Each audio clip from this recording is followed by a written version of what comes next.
بسم الله الرحمن الرحيم. الحمد لله رب العالمين بارئ الخلائق أجمعين، والصلاة والسلام على جميع الأنبياء والمرسلين، سيما من سمي في الآفاق بأحمد وفي الأرض بأبي القاسم محمد.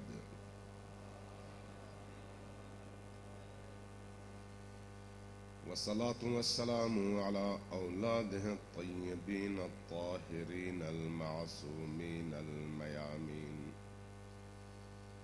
واللعنة الدائمة على أعدائهم أجمعين من يوم عداوتهم إلى قيام يوم الدين. أما بعد، فقد قال الله تبارك وتعالى في كتابه المجيد وهو أصدق القائلين: وقوله الحق. بسم الله الرحمن الرحيم. فمن يعمل مثقال ذرة خيرا يره، ومن يعمل مثقال ذرة شرا يره. صلوات بر محمد وعلى آلہ.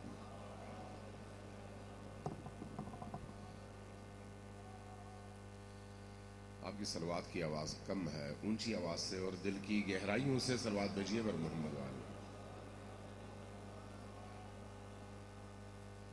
ایک دفعہ پھر ذرا اونچی آواز سے وعجل فرجہم کے ساتھ صلوات بھیجیے بر محمد وعلى آلہ.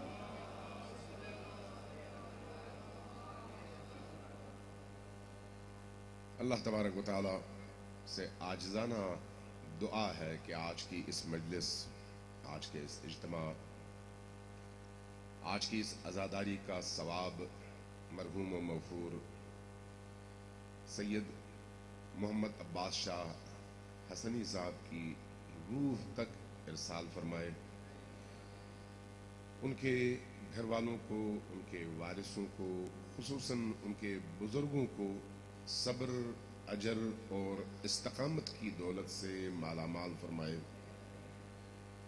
بالخصوص جناب مولانا سید امیر حسین حسنی صاحب، ان کے لیے یہ ایک بہت بڑا غم اور بہت بڑا امتحان ہے.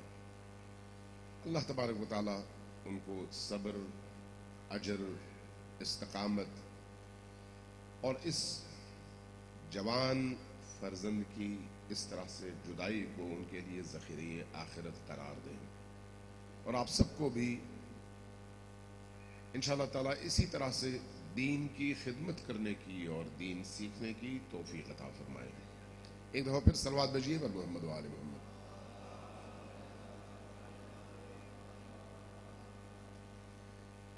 عزیزان گرامی، زندگی ہمیشہ کے لیے نہیں ہے.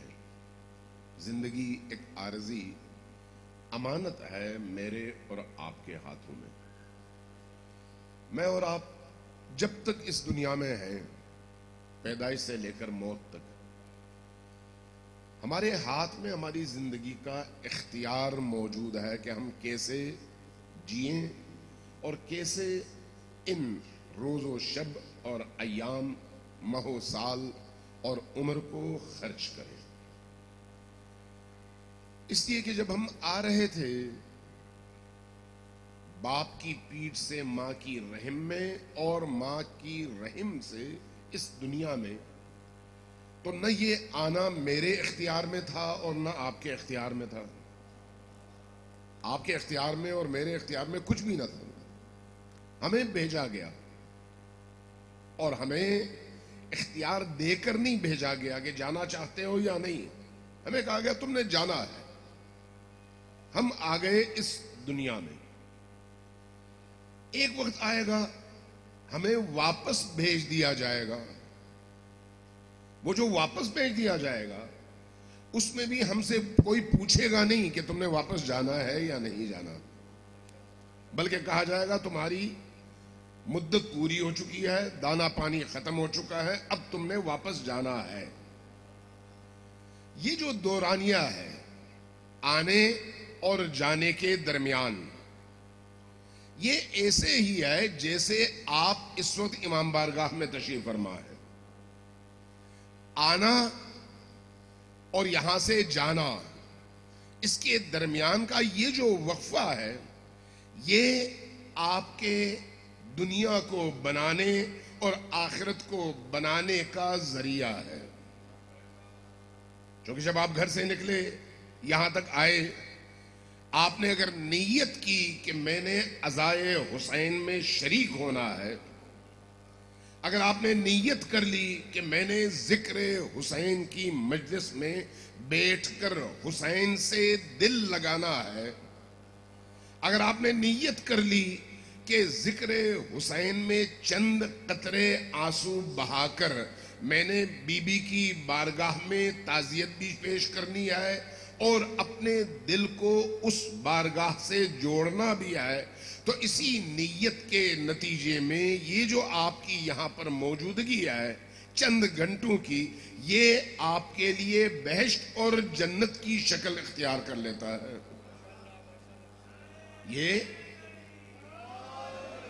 یہ آپ کی نیت پر ہے.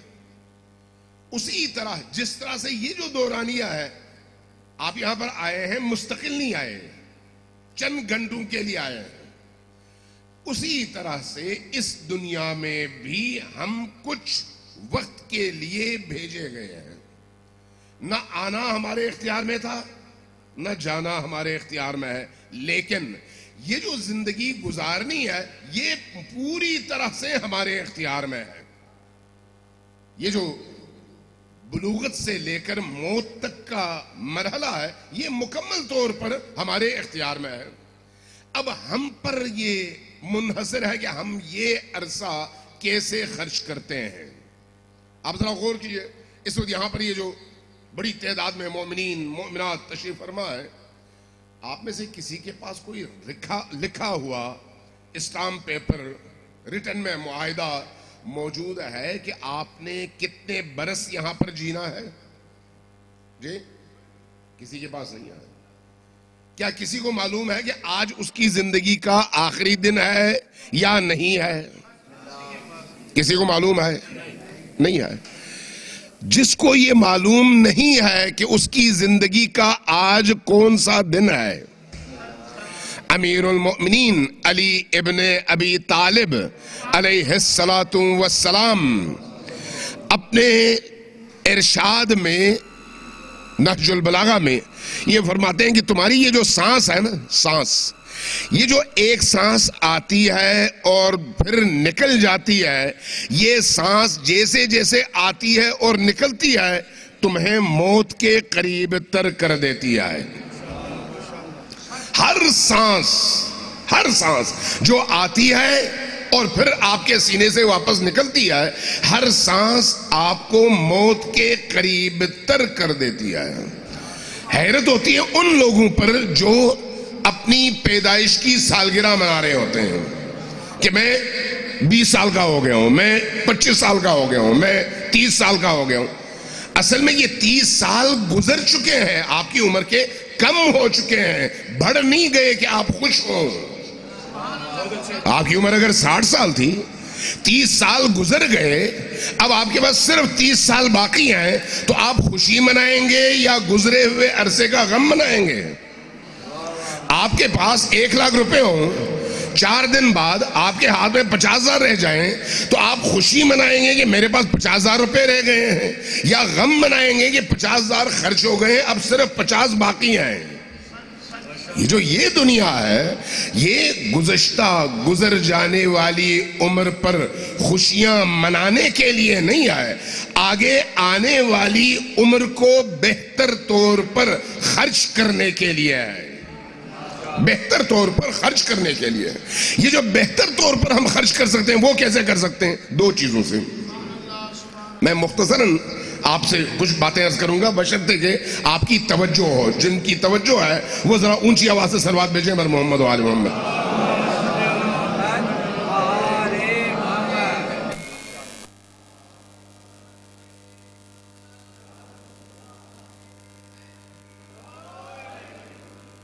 دو چیزیں آپ کی خدمت میں عرض کرتا ہوں. دو چیزیں. یہ دو چیزیں انسانی زندگی کا سب سے بڑا سرمایہ ہے. سب سے بڑا سرمایہ. ایک کا تعلق ذہن سے ہے, عقل سے ہے, سوچ سے ہے, عقیدے سے ہے, اور دوسرے کا تعلق انسان کے اس بدن سے سرزد ہونے والی حرکتوں سے ہے, جس میں سے ایک کو ہم عقیدہ کہتے ہیں اور دوسرے کو ہم عمل کہتے ہیں. یہ دو چیزیں بنیادی طور پر, یہی دو چیزیں. عقیدہ کیا ہے یہ ذہن میں رکھ لیجئے, جب تک آپ کا عقیدہ درست نہیں ہے آپ کا عمل چاہے 10,000 سال کی عبادات پر مشتمل ہو, 500 آپ نے حج کیے ہوں, آپ نے ساری عمر روزے رکھے ہوں, ساری عمر زکوٰۃ دی ہو, ساری عمر سجدے کیے ہوں, اگر عقیدے کی بنیاد درست نہیں ہے تو یہ سارے کے سارے اعمال زیرو ہیں. زیرو. عقیدہ کیا ہے؟ عقیدہ ایک مسلمان کا توحید کا عقیدہ, یہ ظاہر ہے اس کی بنیاد ہے. کوئی شخص مسلمان ہو ہی نہیں سکتا جب تک موحد نہ ہو. رسول کی رسالت پر جب تک وہ ایمان نہیں رکھتا وہ مسلمان ہو ہی نہیں سکتا. اس لیے توحید اور رسالت ایک طرف, اصل جنگ اس کے بعد شروع ہوتی ہے. توجہ ہے میں کیا کہہ رہا ہوں؟ اصل جنگ اس کے بعد شروع ہوتی ہے. توحید کو ماننے والے بہت ہیں, رسالت کو ماننے والے اہل توحید کی نسبت ذرا کم ہے, لیکن باقی دنیا کی نسبت بہت ہے. اصل جھگڑا تب شروع ہوتا ہے جب ولایت علی کو ماننے اور نہ ماننے کا مقابلہ ہوگا. اس لیے اگر کوئی شخص اللہ کو مانے, رسول کو مانے, قرآن کو مانے, قیامت کو مانے, حج کو مانے, زکوٰۃ کو مانے, روزے کو مانے, قیامت کو مانے, باقی تمام اعمال انجام دے, لیکن ولایت علی ابن ابی طالب پر اس کا عقیدہ نہ ہو تو وہ سارے کے سارے اعمال زیرو ہیں اور علی عدد ہے.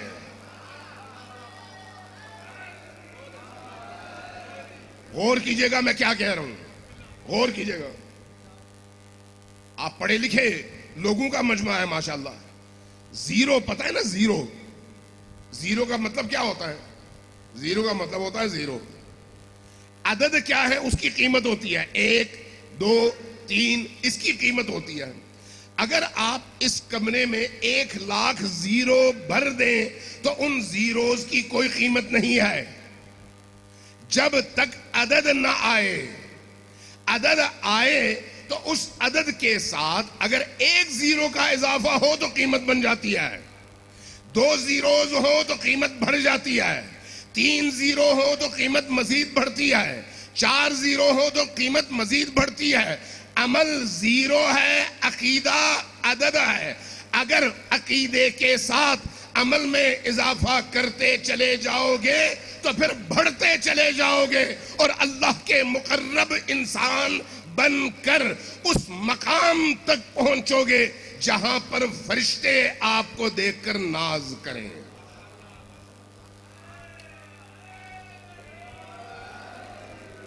اس لیے اصل عقیدہ ہے, اس عقیدے کے ساتھ پھر عمل ہے.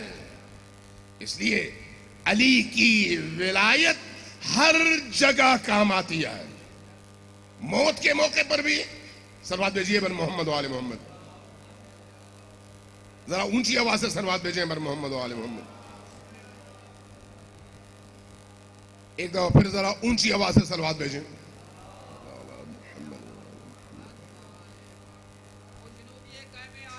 قبلہ بسم اللہ.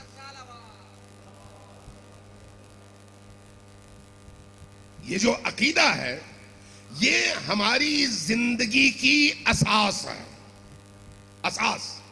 اس لیے ولایت علی کو اگر آپ تشبیہ دینا چاہیں, سمجھانے کے لیے عرض کروں, اگر تشبیہ دینا چاہیں تو ولایت علی روح ہے, اسلام بدن ہے. توجہ ہے. ولایت علی و آل علی روح ہے اور اسلام بدن ہے. اگر روح ہو تو بدن زندہ ہے, روح نکل جائے تو بدن کیڑوں کی خوراک ہے. اس لیے سب سے بڑا, سب سے بڑا, سب سے قیمتی سرمایہ انسان کی زندگی میں ولایت علی ابن ابی طالب ہے. ابھی ہمارے ایک دوست جب ہم آ رہے تھے تو رستے میں مجھ سے کہنے لگے کہ یہ علاقہ بڑا پسماندہ ہے, غریب ہے, یہ ہے وہ ہے. میں نے فوراً ٹوکا ان کو. میں نے کہا نہیں, یہ پسماندہ نہیں ہے, غریب نہیں ہے. آپ پھٹے ہوئے کپڑے کو دیکھ کر غریب کہتے ہیں, کچی دیواروں کو دیکھ کر غریب کہتے ہیں, جبکہ اللہ کہتا ہے نہیں, جس کے دل میں علی آباد ہو وہ دل اور وہ گھر اور وہ شہر اور وہ قصبہ ساری دنیا سے زیادہ امیر ہے.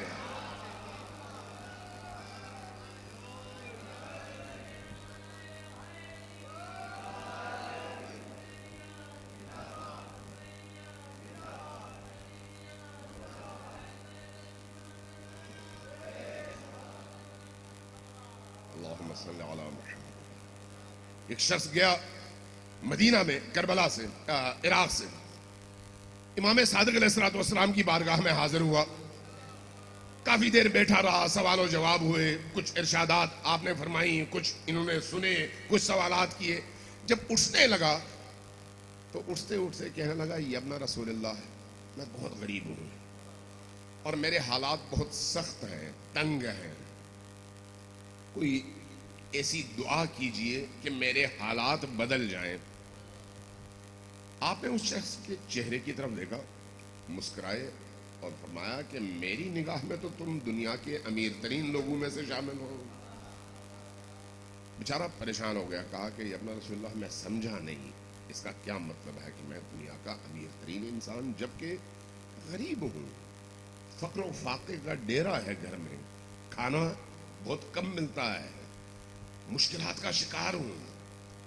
فرمایا ایک سوال تم سے پوچھتا ہوں. عرض کیا پوچھئے.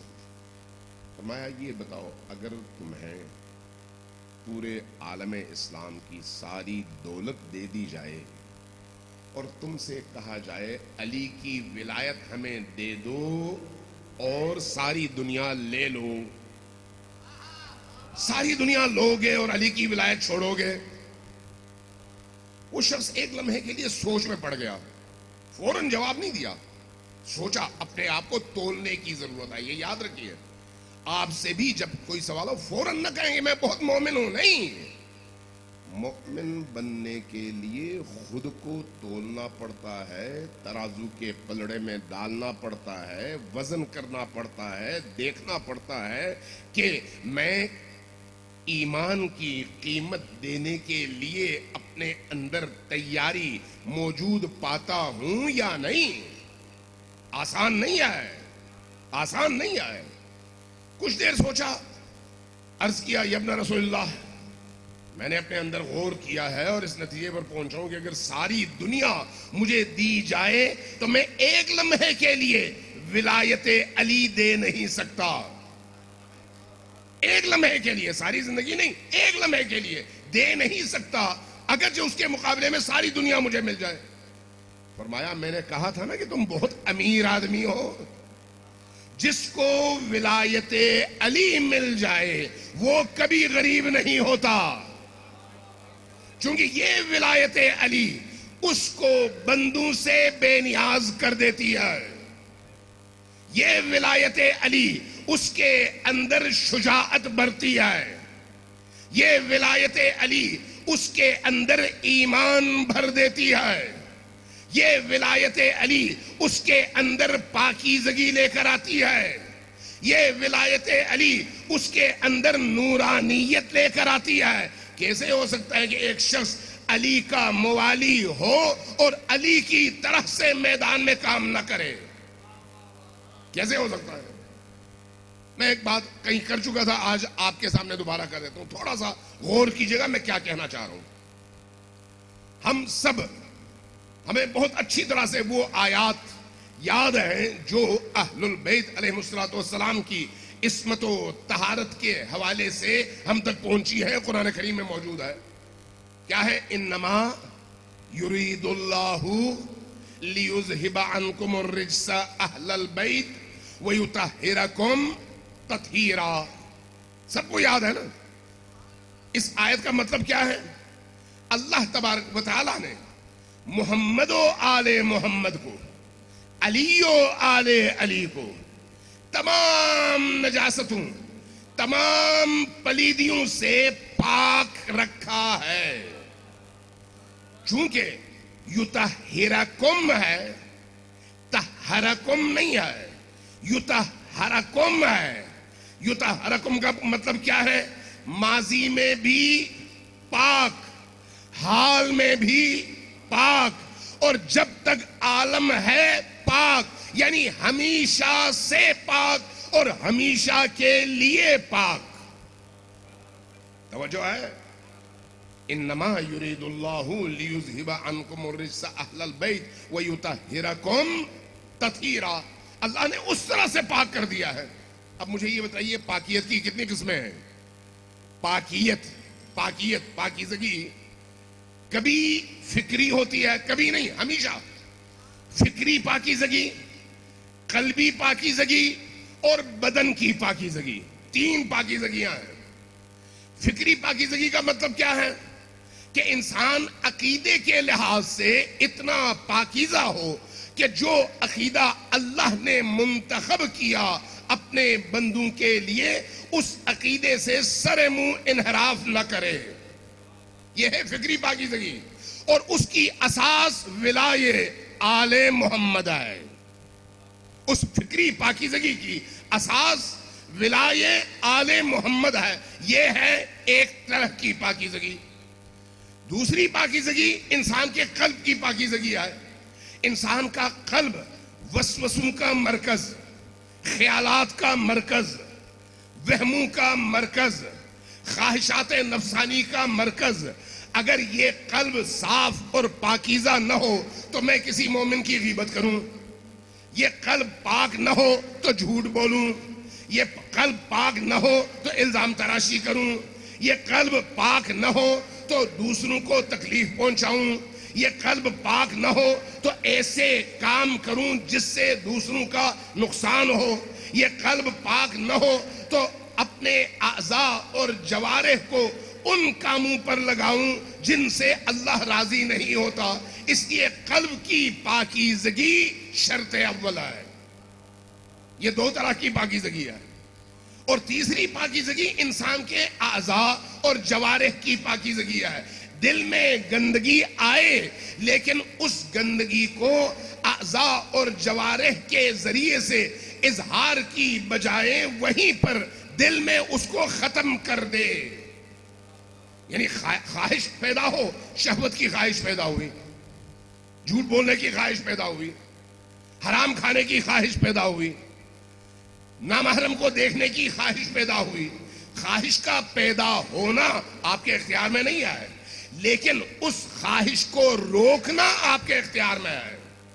اب اگر روکیں گے نہیں تو آنکھیں وہ حرام کریں گی، ہاتھ وہ حرام انجام دیں گے، کان وہ حرام انجام دیں گے، زبان وہ حرام انجام دے گی، اعضاء و جوارح وہ حرام انجام دیں گے.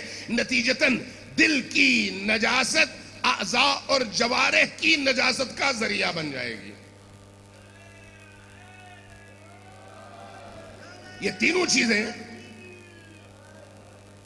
یہ تینوں چیزیں ایک انسان کی زندگی کا حصہ ہے. اب ذرا اہل البیت کو دیکھیے. اہل البیت میں ان میں سے کوئی ایک نجاست بھی تصور آپ کر سکتے ہیں؟ کبھی بھی نہیں کر سکتے. نہ خیال کی نجاست، نہ قلب کی نجاست، نہ عمل کی نجاست، چاہے کوئی بھی ہو. جھوٹ نجاست ہے، غیبت نجاست ہے. نجاست صرف گٹر کی گندگی نہیں ہے. آدمی جب جھوٹ بولتا ہے نا، اس کی زبان نجس ہو جاتی ہے. دیکھتی آپ کی آنکھیں نہیں ہے کہ اس کی زبان نجس ہو گئی، لیکن معنوی طور پر اس کی زبان نجس ہے.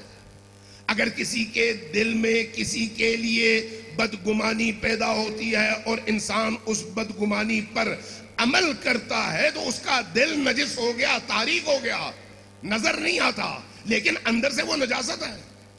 نجاست کے سینگ نہیں ہوتے، نجاست کی دم نہیں ہوتی. نجاست ایک مفہوم ہے.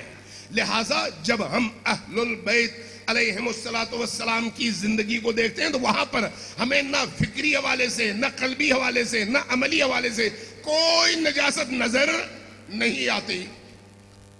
ایک شخص آیا امام صادق علیہ السلام کی بارگاہ میں، عرض کیا یا ابن رسول اللہ، آپ لوگ کہتے ہیں کہ ہم معصوم ہیں. معصوم یعنی گناہ نہیں کرتے. کیا آپ گناہ نہیں کرتے یا نہیں کر سکتے؟ توجہ ہے میں کیا کہہ رہا ہوں؟ اصول کافی کی روایت ہے یہ. آپ گناہ کرتے نہیں ہیں یا کر سکتے نہیں ہیں. فرق کیا ہے دونوں میں؟ آپ کے ہاتھ میں، آپ کے سامنے ٹیبل پر کھانا سجا ہوا ہے اور رمضان کا مہینہ ہے، دوپہر کا وقت ہے، ٹھنڈا پانی موجود ہے، باہر کا ٹمپریچر 50 ڈگری تک پہنچا ہوا ہے، آپ کے اندر پیاس اپنے بالکل پیک تک پہنچی ہوئی ہے. وہ کون سی چیز ہے جو آپ کو اس ٹھنڈے پانی کا گلاس اٹھا کر پینے سے روکتی ہے؟ وہ کون سی چیز ہے؟ وہ آپ کے اندر کا ایمان ہے. آپ پی سکتے ہیں یا نہیں؟ پی سکتے ہیں لیکن پیتے نہیں ہیں. اختیار ہے لیکن کرتے نہیں ہیں. کرتے کیوں نہیں ہیں؟ اس لیے کہ رب راضی ہوتا ہے. ایسا ہے نہیں. یہ ہے کر سکنا اور نہ کرنا. لیکن اسی میز پر ایک بندے کے ہاتھ پاؤں باندھ دیے جائیں، اس کے منہ پر ٹیپ لگا دی جائے اور اس کو کرسی کے ساتھ باندھ کر اس کے سامنے کھانا رکھ دیا جائے، پانی رکھ دیا جائے. اب یہ شخص اگر چاہے بھی تو وہ کھانا کھا نہیں سکتا. کھا نہیں سکتا، چاہے اس کا روزہ ہو یا نہ ہو، چاہے بھی تو کھا نہیں سکتا. اس میں اور اس شخص میں فرق کتنا ہے؟ آسمان اور زمین جتنا. یہ کھا نہیں سکتا اور وہ کھا سکتا ہے اور کھاتا نہیں ہے. اس لیے جب پوچھا کہ ابن رسول اللہ آپ گناہ نہیں کر سکتے یا کر سکتے ہیں اور نہیں کرتے، فرمایا ہم بھی گناہ کر سکتے ہیں لیکن نہیں کرتے. جب کہا نہیں کرتے تو کہا پھر باقی لوگ کرتے ہیں، آپ کیسے نہیں کرتے؟ یہاں پر بڑا خوبصورت مثال کے ذریعے سے اس شخص کو سمجھایا. کہا یہ بتاؤ، صبح جب تم اٹھتے ہو اپنے بیڈ سے، بستر سے باتھ روم کی طرف جاتے ہو رفع حاجت کے لیے، جو مادہ تمہارے بدن سے نکلتا ہے، جو غلاظت نکلتی ہے، جو نجاست نکلتی ہے، کبھی تم نے سوچا کہ اس غلاظت میں سے تھوڑا سا اٹھا کے اپنے منہ میں ڈالو؟ کہا یا ابن رسول اللہ نہیں، میں نے کبھی یہ نہیں سوچا. کہا کیوں نہیں سوچا؟ کہا یہ اتنا پلید عمل ہے، اتنا گندا عمل ہے کہ اگر میں تصور بھی کروں تو میری طبیعت خراب ہو جائے. کہا گناہ اتنا پلید عمل ہے کہ ہم گناہ کرنا دور تصور بھی نہیں کر سکتے. سمجھ آئی؟ تصور بھی نہیں کر سکتے کہ گناہ کیا جائے. اب آپ اس بات سے سمجھیے کہ انسان کن چیزوں کا مجموعہ ہے. جیسے جیسے ایمان بڑھتا چلا جائے انسان کے اعمال نورانی ہوتے چلے جاتے ہیں. اب آپ سے ایک سوال ہے، ایک سوال، اسی پر میں اپنی گفتگو ختم کروں گا. صلوات بھیجیے پر محمد و آل محمد. نہیں، آپ کی صلوات کی آواز بہت دھیمی ہے، بہت دھیمی ہے.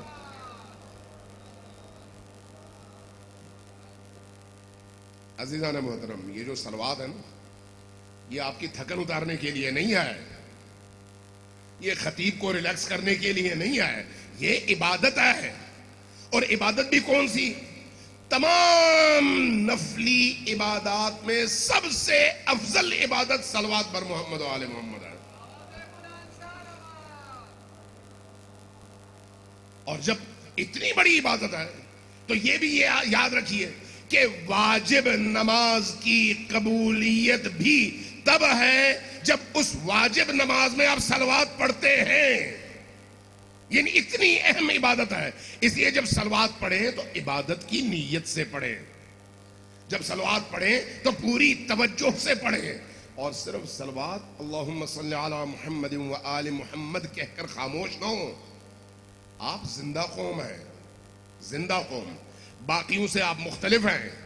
آپ اس عالم پر اللہ کی حکمرانی کے نفاذ کی ذمہ داری کندھوں پر اٹھا کر آپ نے ولایت علی کو قبول کیا ہے، اور اس وقت آپ امام مہدی کے منتظر ہیں۔ یعنی آپ اس وقت ایک منتظر مومن ہے کہ امام جیسے ہی آئے آپ ان کے ساتھ کھڑے ہوں اور پورے عالم میں دین کے نفاذ کی جد و جہد میں اپنا خون دینے کے لیے تیار ہوں۔ تو پھر ہمارے صلوات میں امام اثر کو بھی شامل ہونا چاہیے۔ جب میں کہوں اللہم صلی علی محمد و آل محمد تو ساتھ ہی مجھے کہنا چاہیے وَعَجِّلْ فَرَجَهُمْ۔ صلوات بھیجئے بر محمد و آل محمد، نہیں صلوات بھیجیں بر محمد و آل محمد، اونچی آواز ہے۔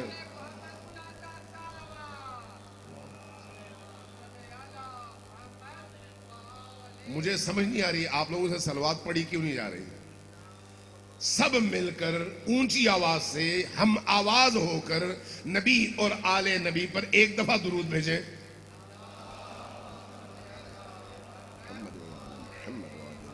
مرحبا، آفرین، اللہ آپ کے اس درود کو اپنی بارگاہ میں شرف قبولیت عطا فرمائے۔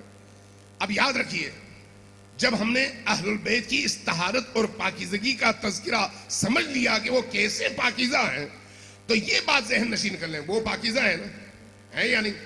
ہم کیا ہیں؟ ہم کیا ہیں؟ ہماری آنکھیں نجس، ہمارے کان نجس۔ آنکھیں اس لیے نجس کہ حرام کو دیکھتی ہیں، کان اس لیے نجس کہ گانے اور حرام چیزیں سنتے ہیں ہمارے، ہاتھ اس لیے نجس کہ حرام کام ہم انجام دیتے ہیں، پیٹ اس لیے نجس کہ حرام خوری میں ہم اپنے آپ کو بچاتے نہیں ہیں، ہاتھ پاؤں اس لیے نجس کہ ہم حرام کی طرف قدم اٹھاتے ہوئے چوکتے نہیں ہیں۔ تو اس کا مطلب ہے کہ ہم سر سے پیر تک بہت ساری نجاستوں میں الجھے ہوئے ہیں، ہے یا نہیں؟ اب مجھے بتائیں، جو الجھے ہوئے ہوں ان نجاستوں میں، علی اس کے قریب آئیں گے؟ آپ نے خود آیت قرآن میں سمجھ لیا کہ اللہ نے ان کو نجاستوں سے دور کر رکھا ہے، چاہے وہ نجاست عمل کی صورت میں ہو یا بندوں کی صورت میں، افراد کی صورت میں۔ اگر علی والا بننا ہے تو پھر ان نجاستوں سے نجات کے لیے علی کو پکارو، ان نجاستوں سے نجات کے لیے، فکری نجاستوں سے نجات کے لیے علی کو پکارو، قلبی نجاستوں سے نجات کے لیے علی کو پکارو، عملی نجاستوں سے نجات کے لیے علی کو پکارو۔ جب ہم غلاظتوں میں گھرے ہوئے ہوں اور یہ سمجھ لیں کہ ہم غلاظتوں میں ہیں، اس کے بعد اگر ہم اس ادراک کے تحت علی کو پکاریں کہ مولا میں آپ کا موالی ہوں، آپ کا شیعہ ہوں، آپ کی ولایت کا تابعدار اور ماننے والا ہوں، مجھے پکڑیے اور اس غلاظت سے نکالیے، علی آپ کو نکالیں گے بھی اور پاک بھی کر دیں گے۔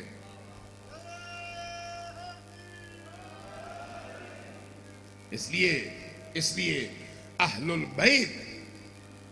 البیت علیہم السلام کی یہ جو ولایت ہے، یہ تمام تر مشکلات سے انسان کو نجات دلانے کا بہترین ذریعہ ہے، بہترین ذریعہ۔ وہ مشکلات صرف مادی نہیں ہیں، بعض اوقات ہم اپنی مادی مشکلات کو، فقر کو، بھوک کو، بیماری کو، بے اولادی کو، یا سرمایہ ختم ہونے کو، یا پھل نہ لگنے کو باغوں میں، اور اسی طرح سے اپنے کھیتوں میں جو ہماری فصلیں خراب ہو جاتی ہیں ان کو سمجھتے ہیں کہ ہم بڑی مشکل میں ہیں. یہ چیزیں عالم طبیعت کا حصہ ہیں. اصل چیز یہ ہے کہ یہ ہو یا نہ ہو، آپ کے دل کی زمین زرخیز ہو، ذہن کی زمین زرخیز ہو، عقیدے کی زمین زرخیز ہو، آپ کی زبان پر بھی علی ہو، آپ کے دل میں بھی علی ہو، اور آپ کے عمل میں بھی علی نظر آئے.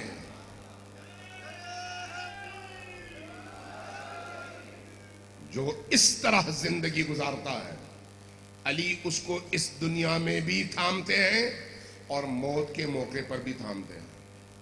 روایت ہے، میں اپنی طرف سے نہیں کہہ رہا، احادیث ہیں کہ من یمت یرنی، امیر المومنین نے فرمایا جو بھی انسان مرتا ہے سب سے پہلے موت کے موقع پر مرتے ہوئے مجھے دیکھتا ہے. علی کو دیکھتا ہے، کافر بھی دیکھتا ہے، منافق بھی دیکھتا ہے، مؤمن بھی دیکھتا ہے، لیکن دیکھنے میں فرق ہے. دیکھنے میں فرق ہے. مؤمن جب دیکھتا ہے تو اس کی روح سرشار ہو جاتی ہے. منافق اور کافر جب دیکھتے ہیں تو ان پر لرزہ طاری ہو جاتا ہے. اس لیے خود کو آمادہ کریں، اپنے آپ کو تیار کریں کہ علی ابن ابی طالب کا جب چہرہ نظر آئے تو میرے اندر کی نورانیت کئی گنا بڑھ جائے.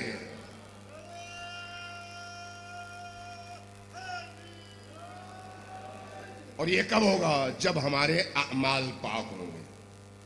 جب ہمارے اعمال پاک ہوں گے. جائیے جب نماز پڑھیں تو نماز کے بعد علی ابن ابی طالب کی مناجاتیں ضرور پڑھیں، امام سجاد علیہ السلام کی دعائیں ضرور پڑھیں، قرآن کریم کی آیات کی تلاوت ضرور کریں، لیکن الفاظ نہیں، مفاہیم. جب الفاظ پڑھیں تو اس کے پیچھے موجود مفہوم کو بھی سمجھنے کے لیے ترجمے پر غور کریں. جتنا آپ غور کرتے چلے جائیں گے آپ کے دل کی کلیاں کھلتی چلی جائیں گی اور آپ علی کے وجود میں ضم ہوتے چلے جائیں گے. اور فکر، یہ جو ہم سے کہا گیا ہے کہ اپنا مرتا ہے تو آپ ہمارے پر غم منائیں، ہمارے مرحومین پر، ہمارے شہداء پر. اس کی وجہ کیا ہے؟ تاکہ ان کا عشق، ان کی محبت، اگر اہل البیت علیہ السلام کا یہ غم، یہ عزاداری نہ ہوتی تو ہم بھی باقی مسلمانوں کی طرح سے ہوتے ہیں. باقی مسلمانوں اور ہم میں بڑا فرق ہے، بہت فرق ہے، بہت فرق. سب سے بڑا فرق یہ ہے کہ ہمارے دل زندہ ہیں، ان کے دل مردہ ہیں. سب سے بڑا فرق. جب آپ کے سامنے علی ابن ابی طالب کا تذکرہ ہوتا ہے، آپ کے چہرے سے اندر کی وہ اطمینان کی کیفیت، نورانی کی کیفیت، نورانیت کی کیفیت، لذت کی کیفیت امٹ کر سامنے آتی ہے. آپ کا چہرہ بتا رہا ہوتا ہے کہ علی کے ذکر سے، آل علی کے ذکر سے آپ کے اندر کتنی خوشیاں پھوٹ رہی ہیں. یہ دوسروں کو ایسے محسوس نہیں ہوتا. کیوں؟ اس لیے کہ اندر نور نہیں آئے، اندر دل زندہ نہیں ہے. دل کی حیات کے لیے سب سے اہم چیز پاکیزگی ہے. پاکیزگی، دل کی پاکیزگی. دل کی پاکیزگی کا ذریعہ زبان کی پاکیزگی ہے. نہ کریں غیبتیں، نہ کریں دوسروں کی باتیں ان کے غیر موجودگی میں، نہ لگائیں تہمتیں دوسروں پر، نہ دوسروں کی ناموس کو اپنی آنکھوں سے دیکھنے کی کوشش کریں. نہیں، چونکہ یہی چیزیں دل کی تاریکی کا باعث ہیں. یہی چیزیں. جب میرے کان حرام سنیں گے تو دل کالا ہوگا، اور جب دل کالا ہوگا تو اگلے 40 دن کی میری کوئی عبادت قبول نہیں ہوگی. یہ روایت کہتی ہے، حدیث کہتی ہے. ایک غیبت کسی مومن کے پیٹھ پیچھے ایک غلط بات کر دینا یا اس میں کوئی عیب نظر آئے تو دوسروں تک پہنچا دینا، یہ کتنا بڑا گناہ ہے. نتیجتاً 40 دن تک انسان کا کوئی عمل اللہ کی بارگاہ میں قبول نہیں ہوتا. 40 دن تک. اب آپ اندازہ لگائیں، ہم اگر ہر روز کریں تو ساری زندگی گزر جائے گی، کوئی ایک عمل بھی قبول نہیں ہوگا. کتنا بڑا جرم ہے. ہم عام طور پر آپ کے علاقوں میں بھی ایسی صورتحال ہے، باقی علاقوں میں بھی ایسی صورتحال ہے. آدمی مر جاتا ہے، قبر میں اس کی ٹانگیں لٹک رہی ہیں، لیکن جب وراثت کی تقسیم کی بات آتی ہے تو بیٹیوں کو حصہ نہیں دیتے، بیٹوں کو سارا دے دیتے ہیں. عیش بعد میں بیٹے کرتے ہیں، جہنم میں جلتا آدمی خود ہے۔ ذرا تصور کریں کتنا بڑا جرم۔ بیٹیوں کو ان کا حصہ دیں، اس حصے کو کھا کر خود اپنا پیٹ حرام سے اور اپنے بیٹوں کا پیٹ حرام سے نہ بھریں، چونکہ جب پیٹ میں حرام آ جائے تو پھر علی کی ولایت بھی اثر نہیں کرتی۔ اس حرام سے خود کو پاک کیے بغیر علی کی ولایت اثر انداز نہیں ہوتی۔ علی کی ولایت کے اثر انداز ہونے کے لیے انسان کے وجود کو پاک ہونا چاہیے۔ اس لیے کہا جاتا ہے، آج جمعہ ہے نا، جمعے کو غسل کرو۔ غسل میں تم بدن پاک کرتے ہو، لیکن نیت کر لو اللہ اس غسل کے بدلے میرے باطن کو پاک کر دے۔ اور جب جمعے کے دن محراب میں کھڑے ہو جاؤ، اپنی پیشانی زمین پر رکھو تو اللہ سے معذرت کرو، توبہ کرو، معافی مانگو، اس لیے کہ جمعہ سید الایام ہے، اور سید الایام میں اللہ اپنے ان ولیوں کے طفیل، اپنے اس گناہگار سجدہ ریز بندے کو معاف کر دیتا ہے۔ اپنے آپ کو پاک کریں اہل البیت کے توسل سے۔ ہم عام طور پر جب زیارات میں جاتے ہیں تو ایک مشکل ہوتی ہے، وہاں پر جا کے میں نے کبھی نہیں دیکھا کہ کوئی شخص کوئی اور چیز مانگتا ہو۔ میں نے جو دیکھا وہ یہ دیکھا، کوئی بچہ مانگتا ہے، کوئی دولت مانگتا ہے، کوئی مقدمے میں کامیابی مانگتا ہے، کوئی زمینوں میں اضافہ مانگتا ہے، کوئی فصلوں میں اضافہ مانگتا ہے، یہی چیزیں مانگتے ہیں۔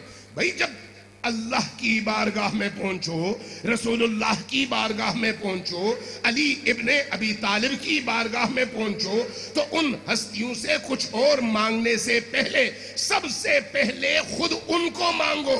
یا علی آپ میرے ہو جائیں، آپ میرے ہو گئے تو سب کچھ میرا ہو گیا۔ اگر علی آپ کے ہو گئے تو پھر کیا رہ گیا آپ کے پاس؟ کوئی چیز باقی نہیں ہے، سب مل گیا۔ اور اگر علی چھن گیا تو پھر سب کچھ چھن گیا۔ اس لیے اپنی عبادتوں میں ان چیزوں کی طرف توجہ دیں۔ جیسے آج ہمارے یہ سید بزرگوار ہمارے درمیان نہیں ہے، 2 مہینے پہلے آپ کے درمیان تھے، ایسے ہی ہوتا ہے۔ آج ہم ہیں، کل نہیں پتا کس کے بارے میں مسجد کے مازنے سے آواز بلند ہو، حضرات مومنین آئیے فلان صاحب کا بقضائے الہی انتقال ہو گیا ہے، جنازے میں شریک ہوں۔ اس کے بعد کیا ہوگا؟ اس کے بعد کیا ہوگا؟ قبر میں وہی ہوگا جو میں اپنے ساتھ لے کر جاؤں گا، اپنے ساتھ لے کر جاؤں گا۔ ایک حدیث آپ کو سنا دوں، آپ بھی کانپ اٹھیں گے۔ احادیث ہمیں بتاتی ہیں کہ جب عالم برزخ میں جو صورتحال ہے نا، وہاں پر چونکہ عمل کی دنیا تو نہیں ہے نا، عالم برزخ عمل کی دنیا ہے یا نہیں ہے؟ جی برزخ عمل کی دنیا ہے یا نہیں ہے؟ نہیں ہے، یہ دنیا عمل کی دنیا ہے۔ جب انسان برزخ میں پہنچتا ہے تو روایات بتاتی ہیں بڑے بڑے پاکیزہ لوگوں کی آرزو ہوتی ہے، آرزو، اور وہ کہتے ہیں خدایا ہمیں ایک صلوات پڑھنے کی اجازت دے دے تاکہ اس کا ثواب ہمیں ملے۔ ایک صلوات اجازت نہیں ملتی، کہا جاتا ہے صلوات پڑھنے کی جگہ وہ دنیا تھی، وہاں پر پڑھ کے آتے، یہاں پڑھنے کے لیے نہیں، یہاں پر تمہیں اس کے نتائج اٹھانے ہیں۔ تو اس لیے جب تک میں یہاں پر ہوں، ایک سانس اگر باقی ہے تو اس ایک سانس کو بھی میں اللہ کی عبودیت اور علی کی غلامی میں خرچ کر دوں تو وہ سانس اس عالم میں جس کو ہم برزخ کہتے ہیں میرے لیے بہت بڑا انعام ہے، بہت بڑا انعام۔ اس لیے یاد رکھیے یہاں پر جب تک ہیں، چونکہ مجلس ترحیم ہے اس لیے یہ باتیں ہونی چاہیے ضرور۔ مجلس ترحیم میں صرف فضائل اور مصائب نہیں ہونے چاہیے، بلکہ آگے جانے کے لیے تیاری ہونی چاہیے۔ ہمیں پتہ ہونا چاہیے کہ کل جس طرح آج ہمارے یہ عزیز ہمارے درمیان نہیں ہے، کل میں اور آپ بھی انسانوں کے درمیان نہیں ہوں گے، ہمیں بھی بلاوا آ جائے گا۔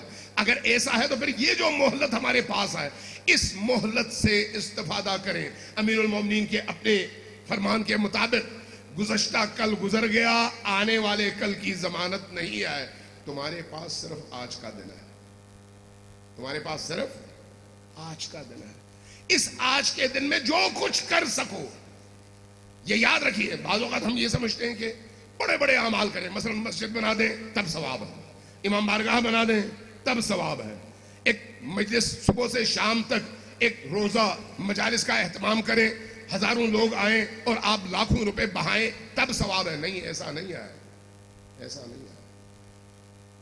آپ سے یہ کہا گیا ہے کہ جو کچھ آپ کر سکتے ہیں وہ کریں، جو کچھ آپ کر سکتے ہیں۔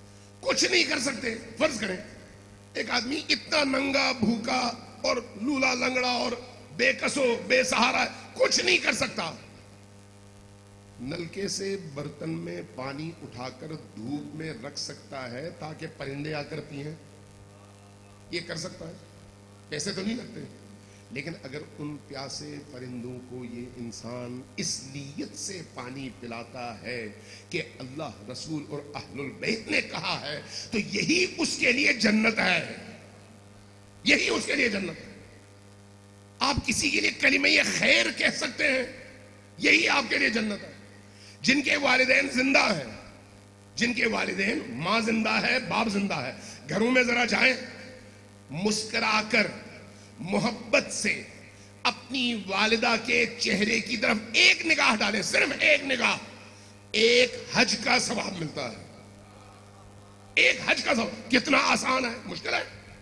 حج آپ جاتے ہیں، 40 دن صرف کرتے ہیں، لاکھوں روپے خرچ کرتے ہیں، یہاں پر آپ نے صرف اپنے والدہ کے چہرے کی طرف مسکرا کر محبت سے ایک دفعہ ایک نگاہ ڈالی ہے۔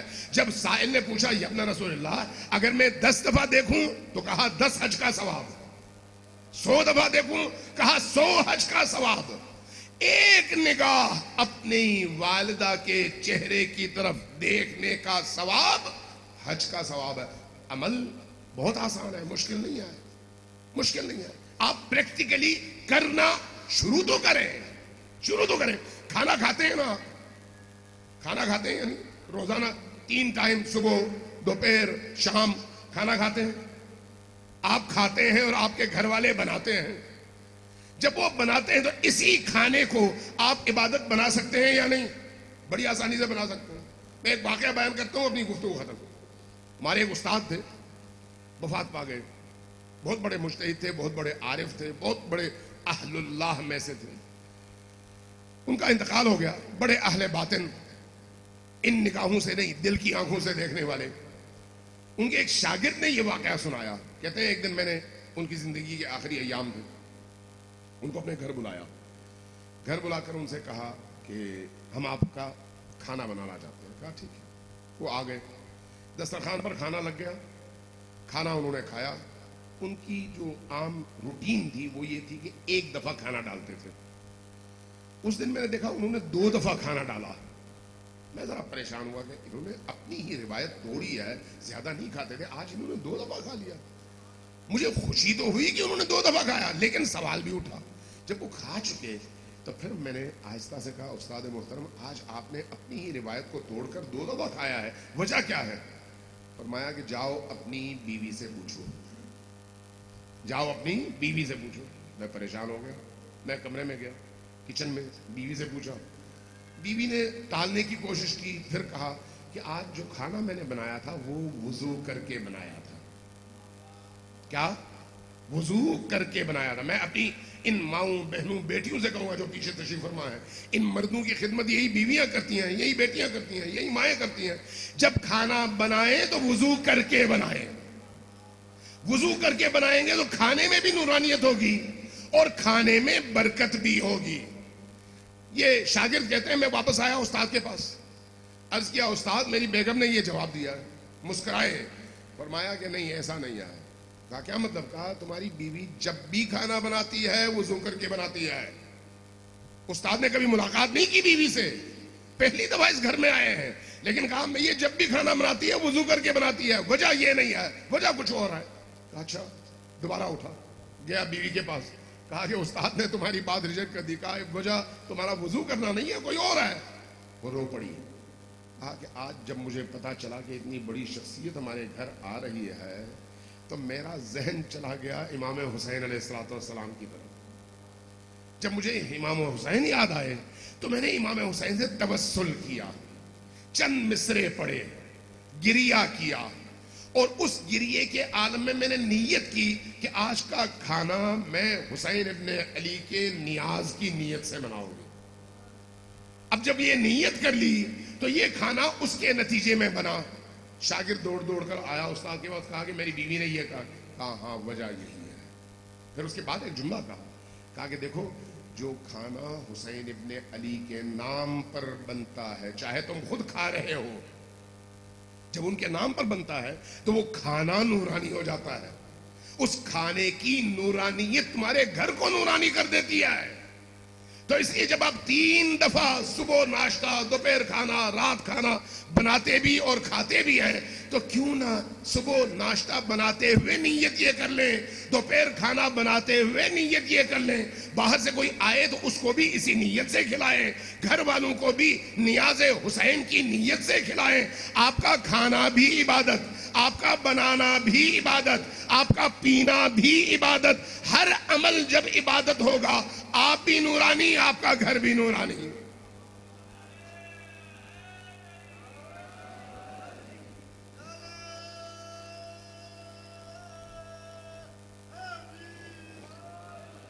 عزیزان من, یہ یاد رکھیے, اہل البیت سے توسل انسان کی زندگی کو بہت آسان کر دیتے ہیں, بہت ہی آسان, اور آخرت کو بھی بہت آسان کر دیتے ہیں, موت کو بھی بہت آسان کر دیتے ہیں, اس جانکنی کے عالم کو بھی بہت آسان کر دیتے ہیں.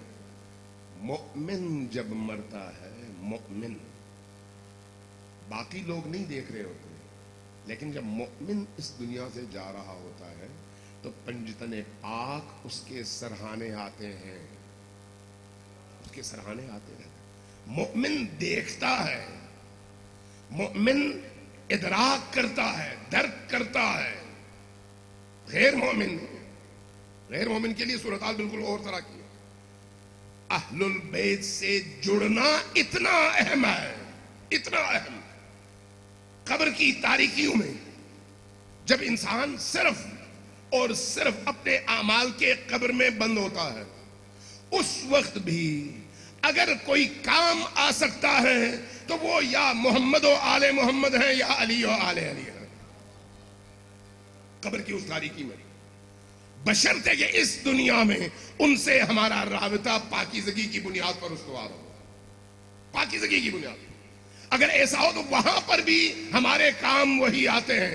آپ پر اگر مختلف جانوروں کا حملہ ہو قبر کے اندر, عالم برزخ میں, برزخی دنیا میں, تو وہاں پر ان تمام عذابوں سے بچانے کے لیے پہلی جو شخصیت آتی ہے وہ وہی ہے جس کا نام ہمیشہ آپ کی زبان پر ہوتا ہے.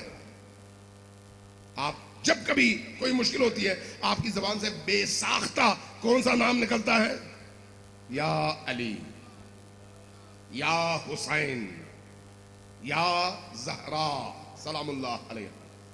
یہ ہستیاں وہاں پر بھی کام آتی ہیں, موت کے موقع پر بھی کام آتی ہیں, برزخ میں بھی کام آتی ہیں, حشر میں بھی کام آتی ہیں.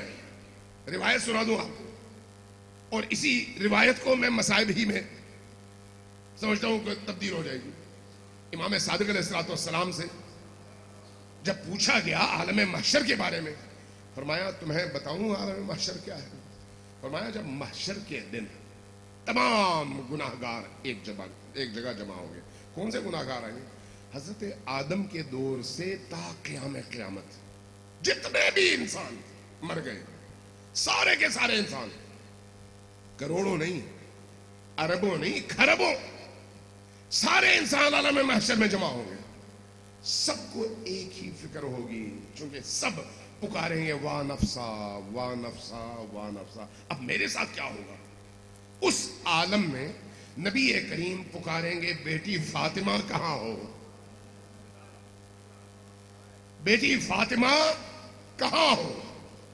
جیسے ہی نبی کریم پکاریں گے بیٹی فاطمہ کہاں ہو, عالم محشر اٹھ اٹھ کر دیکھنا چاہے گا کہ جواب کہاں سے آتا ہے. ایک آواز آئے گی, امام فرماتے ہیں ایک آواز آئے گی کہ یا اہل المحشر, اے محشر والو اپنی نگاہیں جھکا لو, فاطمہ کی سواری آ رہی ہے. 70,000 فرشتوں کی جرمٹ میں بی بی دو عالم زمین پر تشریف لائیں گی. نبی کریم کے سامنے اپنی سواری سے اتریں گی, نبی کے سامنے کھڑی ہوں گی, پوچھیں گی ہاں بابا جان آپ نے یاد فرمایا؟ فرمائیں گے بیٹی ان گناہگار امتیوں کو شفاعت چاہیے اور تمہاری شفاعت چاہیے، کیسے شفاعت کرو گی؟ امام فرماتے ہیں کہ جب یہ سنیں گی بی بی، قربان جاؤں آپ کے خاکے پاکے ان ذرات پر، بی بی جیسے یہ سنیں گی فرمائیں گی بابا میں شفاعت کرتی ہوں۔ عالم محشر ایک ہی دفعہ سب سر اٹھا کر دیکھیں گے کیسے شفاعت کرتی ہے۔ کیا دیکھیں گے؟ آپ اپنے ہاتھ اپنی ابا چادر کے اندر سے دونوں ہاتھ باہر نکالیں گی، جب دونوں ہاتھ باہر نکالیں گی تو لوگ دیکھیں گے کہ ان دو ہاتھوں میں دو کٹے ہوئے بازو لٹک رہے ہیں۔ جیسے ہی نگاہ ان بازوؤں پر پڑے گی، کٹے ہوئے بازوؤں پر، نبی کریم پوچھیں گے بیٹی یہ کیا لے کر آئی ہو؟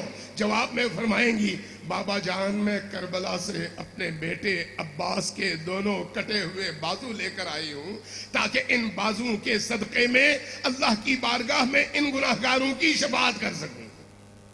اور پھر امام فرماتے ہیں کہ اب ایک ایک کر کے اس طرح جس طرح سے پرندہ جب دانہ چگتا ہے تو کئی دانوں میں سے ٹھیک دانے کا انتخاب کرتا ہے، باقی کو چھوڑ دیتا ہے، بی بی ایک ایک کر کے اپنے محبوں اور اپنے مولائیوں کا انتخاب کریں گی اور جنت میں داخل کریں گی۔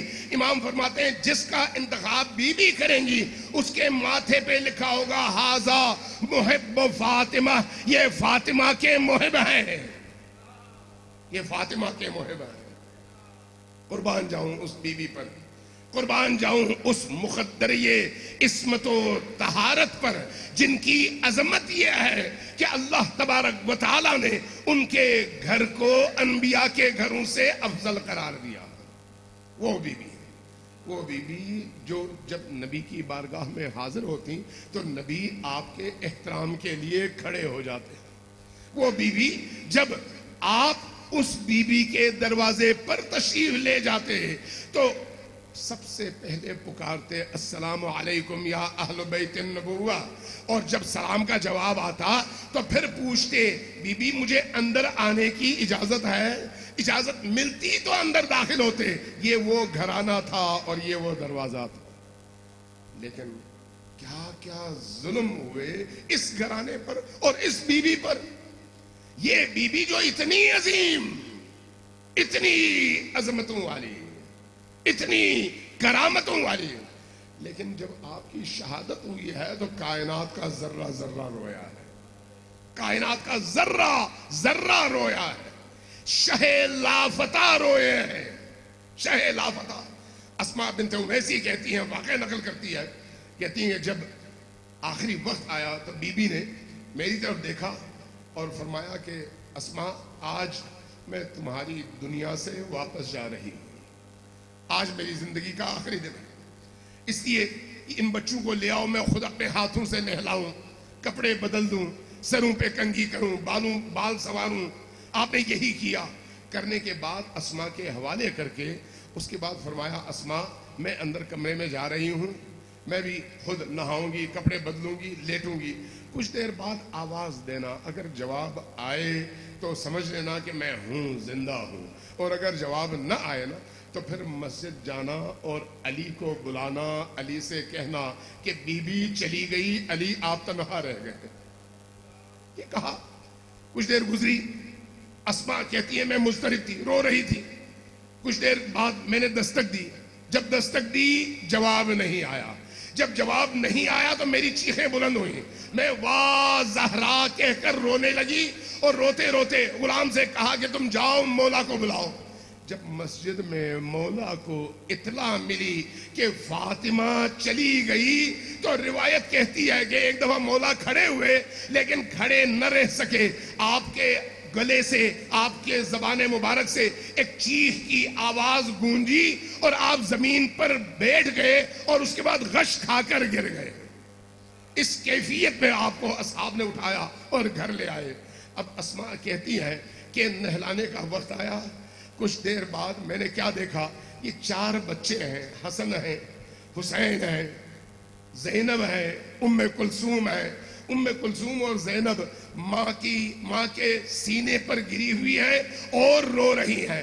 ان 2 بچوں نے ایک عجیب کام کیا ہے، ایک نے دایاں پاؤں پکڑا، دوسرے نے بایاں پکڑا، اور پاؤں کے تلوے اپنے رخساروں سے ملتے ہوئے چیخ چیخ کر رو رہے ہیں۔ یہ منظر میں نے دیکھا تو میں نے پھر حسن سے کہا، بیٹا حسن تم بڑے ہو، ذرا کم رونا تاکہ تمہیں دیکھ کر باقی بچے زیادہ نہ روئیں۔